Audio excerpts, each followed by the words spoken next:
Opa, tudo bom? Aqui é o Augusto e nessa aula eu estarei demonstrando para você como que você utiliza a ferramenta Push e Pull dentro do Blender, tá? Eu sei que essa ferramenta é uma das mais utilizadas pelos usuários de SketchUp, por isso eu fiz uma aula especial só demonstrando qual é a operação dentro do Blender que é comparável a essa ferramenta, tá? Dessa forma eu garanto que você vai conseguir, traduzir a sua linguagem do SketchUp para um software profissional de modelagem como o Blender, ok? Então lembre-se que a playlist para os outros vídeos desta série estão aqui na descrição do vídeo, tá bom? Então não esquece de checar lá, tá? Essa playlist, que lá você vai estar conseguindo ver todas as aulas e conseguindo fazer esse processo de migração para dentro do Blender com mais facilidade, tá bom? Então é isso, sem mais enrolação, bora direto pro vídeo. Ok, pessoal, na nossa aula anterior a gente falou mais sobre navegação, deu uma pincelada ali sobre as barras de ferramentas e agora nós vamos falar sobre transformação de objetos, tá? A primeira forma que a gente pode transformar o nosso objeto é utilizando aqui o escalonamento, né, que é a nossa opção de Scale. E como a gente falou na aula anterior, o Scale ele sempre vai seguir, né, essas ferramentas ativas do Blender sempre vão seguir a origem do seu objeto. Para dar um exemplo, o que eu vou fazer? Eu vou mandar aqui novamente a minha origem para o cursor 3D, tá? Dessa forma, o que vai acontecer? O meu objeto ele vai crescer em relação à minha origem, tá vendo? Tanto que ele se move de uma forma estranha. Exatamente porque a minha origem não está no centro do meu objeto. Porém, se ela está no centro do meu objeto, né, ela já fica numa posição mais racional. Agora, repare, eu vou fazer o seguinte. Nós vamos fazer aqui as transformações, né, que é modificar o nosso objeto. Tá? Então, o que eu vou fazer? Para fazer modificações no meu objeto, eu não posso fazer modificações diretas, como, por exemplo, mexer essa quina aqui para cima. Eu não consigo fazer isso nesse modo. Eu preciso entrar no modo de edição. Né? Então, nós temos aqui o Object Mode aqui, e nós temos aqui o Edit Mode, que é os modos que nós vamos utilizar. Esses outros modos aqui você pode ignorar por enquanto, tá? Mas nós vamos utilizar apenas esses dois aqui que são os mais utilizados. Tá? Então, para entrar no Edit Mode e sair, no caso baixo, a gente vai apertar a tecla Tab. Né? Então, a gente entra Tab para sair, né? Object Mode, Tab para entrar no Edit Mode. Tá? Quando você abre o Edit Mode, você tem que lembrar que você aqui vai selecionar o seu objeto de formas diferentes. Você tem o modo de seleção de vértices, o qual você vai selecionar apenas um determinado vértice do teu objeto. Você tem o modo de seleção de linhas, o qual você vai selecionar apenas uma linha, né, da quina do teu objeto, como você pode ver. E você tem o modo de seleção de faces, onde quando você clicar, você vai selecionar uma face inteira do teu objeto, ok? Então tá, aqui nós vamos falar, eu vou fazer o seguinte, vou selecionar todo o meu objeto, tá? Vou mover ele para cima de qualquer jeito, e aqui nessa janelinha, que geralmente ela vem minimizada, eu vou modificar aqui, né? Eu vou colocar aqui para ele mover apenas 1 metro no eixo Z. Lembrando que o eixo Z, né, como mostrado aqui, é o eixo que aponta para cima, tá vendo?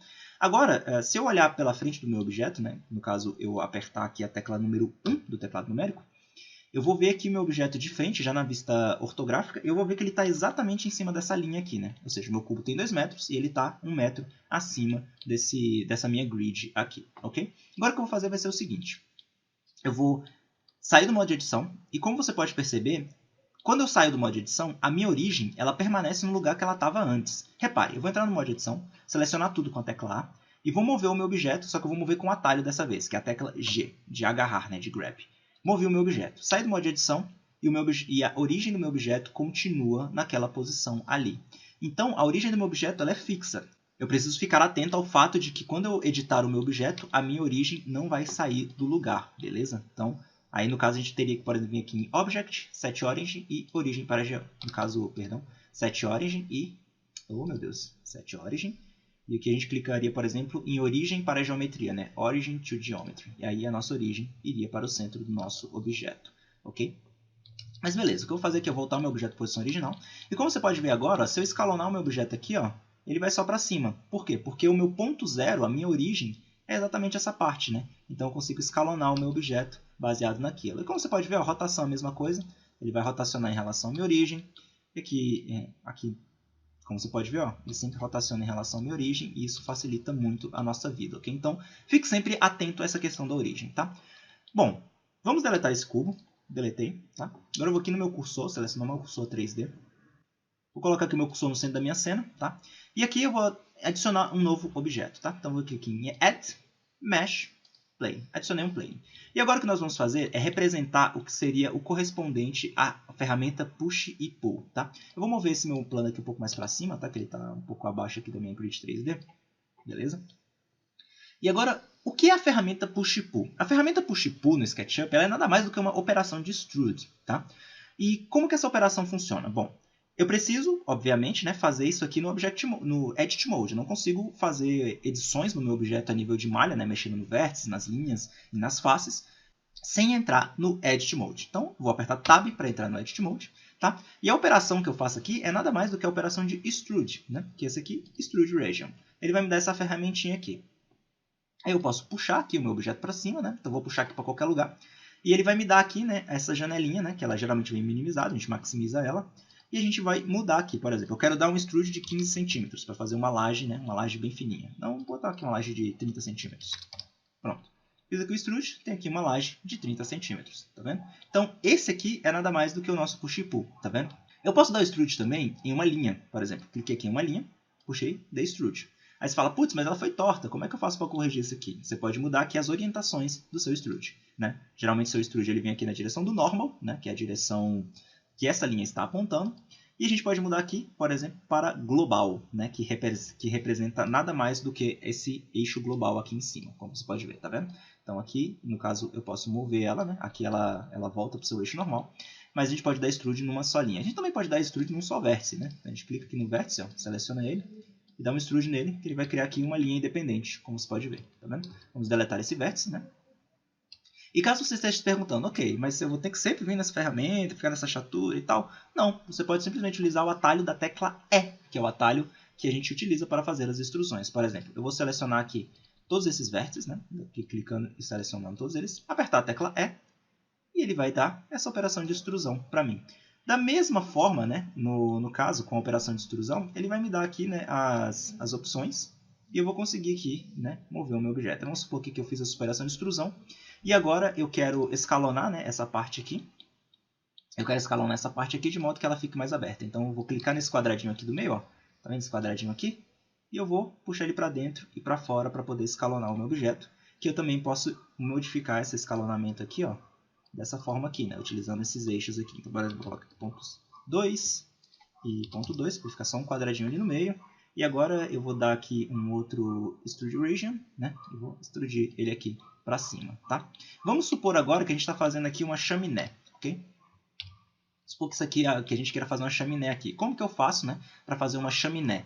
Né? Porque geralmente você passa, pô, eu queria fazer um buraco aqui no meio, então eu desenhei um quadrado, então eu faria um X aqui no meio, utilizaria esse X como referência para fazer esse quadrado, etc, etc. Aí você teria que fazer toda essa macumba, por assim dizer, para poder criar esse buraco no meio, né? Mas no Blender você tem uma operação chamada Inset, tá? Que é essa operação bem aqui. Essa operação de Inset ela é nada mais do que quando você clica, segura e arrasta, ele vai criar, né, esse objeto aqui para o centro. E daí você pode aqui selecionar o thickness dele. Por exemplo, você coloca 15 centímetros, tá? Que ele vai ficar com thickness, né, que é com a espessura de 15 centímetros. Eu posso colocar aqui 5 centímetros, que vai ficar com thickness de 5 centímetros. Posso colocar aqui 10 centímetros, que vai ficar com thickness de 10 centímetros. Posso mexer na profundidade dele, né, que ele vai subir e descer, tá? No caso, eu vou deixar aqui em 0. E aqui, né, eu posso mudar esse aqui, esse offset even, que ele vai modificar se vai ser igual ou não, né, a distância que ele vai percorrer. Isso vai valer para retângulos, por exemplo, né? Então, tipo, se você tiver um retângulo e ele pode não respeitar, né, as distâncias. Então, você deixa esse offset even ligado. Esse offset relativo, ele é relativo às bordas, né? E tem esse edge rail também, que pelo menos no nosso caso não vai servir para nada, ok? Aí, por exemplo, você fez isso aqui, depois você pode vir aqui na operação de extrude, ó, e, pô, extrudou para dentro, fez uma chaminé, entendeu? Então, beleza, é isso. Dessa forma você faz aqui essas operações, né, que são as operações de push e pull e movimentações dentro do Blender. Você fala, pô, Augusto, como é que faz aí, como é que é os atalhos para isso aí? Como é que é o atalho desse offset aí? Esse offset face, desse inset, perdão. Então, bom, se você deixar o seu mouse rolar aqui em cima, você vai ver que é nada mais do que a tecla I. Então, se eu apertar a tecla I, eu consigo dar um offset. Ele vai aparecer aqui para mim as opções, né? Eu posso aumentar e diminuir aqui. Também posso agora apertar a tecla E para extrudir e extrudir para dentro. Então, se eu fosse fazer isso aqui rapidamente, né? Eu já estou acostumado, eu simplesmente apertaria a tecla I, digitaria aqui 15, no caso é 5 centímetros, né? Daria aqui 5 centímetros, daria um Enter, apertaria E, daria um extrude para dentro e fechei o assunto. Beleza? Então é dessa forma que você faz essas modificações de malha aí no teu arquivo, ok? Beleza, eu fiz essa chaminé aqui, vamos tentar aqui outro exemplo, tá? Vou clicar com o meu cursor 3D, vou clicar aqui do lado, Shift A e adicionar um plane, tá? Agora, uma outra operação muito comum, né? No caso que as pessoas fazem muito, que é cortar o plano no meio, né? Que eu vi essa dúvida recentemente, né? É até bom falar sobre ela aqui.